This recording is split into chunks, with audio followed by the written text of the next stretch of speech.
मागं लाईनीला आलो एवढ्या तरी पण काय गर्दी काही संपत नव्हती बरं का. पण काय शेवटी पर्याय नव्हता. आपल्या लाईनीला राहून आपलं दर्शन घ्यायचं होतं. मग इथं बघतोय तर काय पोरी-बिरी लय खतरनाक दिसत होत्या बाबा. सकाळ-सकाळी आल्या होत्या अंघोळ-बिंघोळ करून. आम्ही पण तसं अंघोळ करूनच आलो होतो. कारण गणपती बाप्पाचं दर्शन घ्यायचं म्हटल्यानंतर का सकाळ-सकाळी लवकर अंघोळ-बिंघोळ करायला यावं लागतंय. मग शेवटी एकदाची गर्दी संपली आणि मग काय पुढं बघतोय तर काय एवढी गर्दी होती, की आलेलं काही खतरनाकच. ह्याला म्हटलं पुढचं दाखव बाबा. पुढचं दाखवलं भावानी.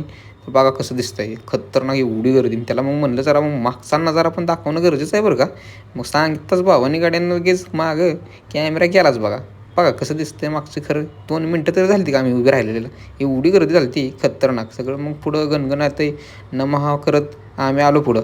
मग गाभाऱ्यात पण खरं लई गर्दी होती. एवढी गर्दी की लोकांना उभं राहायला येत नव्हतं बरं का.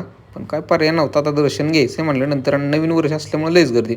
शेवटी अक्षरशः आम्ही पोहोचलो बाप्पांच्या इथं. बाप्पांचं दर्शन घेतलं, जवळून दर्शन घेतलं. कॅमेराला बंदी होती बरं का, पण आता पर्याय नाही. गणपतीचं दर्शन घ्यायचं म्हटल्यानंतर मग एकदाचं बाबा फोटो-बिटो काढलं बाहेर आल्यानंतर आणि एकदाचं बाहेरून बघतोय, तर खतरनाक बाबा. जाताना काहीच गर्दी नव्हती, कारण 4 वाजता आम्ही आलो होतो.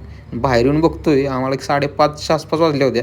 एवढी गर्दी खतरनाक, जिकडं बघल तिकडं सगळ्या गाड्या आणि माणसंच. एवढी गर्दी बाबा लई खतरनाक. नंतर मग काय म्हणलं बाबा चला भावाला सोडायचं होतं स्वारगेटला. स्वारगेटला सोडायचं असल्यामुळं मग त्याला म्हणलं आपलं पळता पाय घेतला पाहिजे. मग गाडीवर किक मारली निघालो. तर कालवायच्या कोपऱ्यावरनं जसं सरळ तसं गाडीला रेस केली आणि म्हणलं आता काय थांबायचं नाही. आता डायरेक्ट स्वारगेट.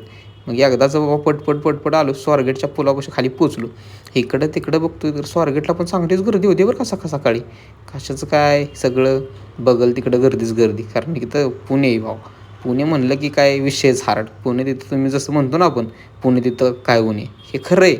तुम्हाला वाटतंय ना एकदाच या पुण्यात येऊन बघा कसं काय सगळं इकडं पुण्याचं पुणेकर लोकांचं कसं असतं सगळं. जसं मनाला वाटेल तसं.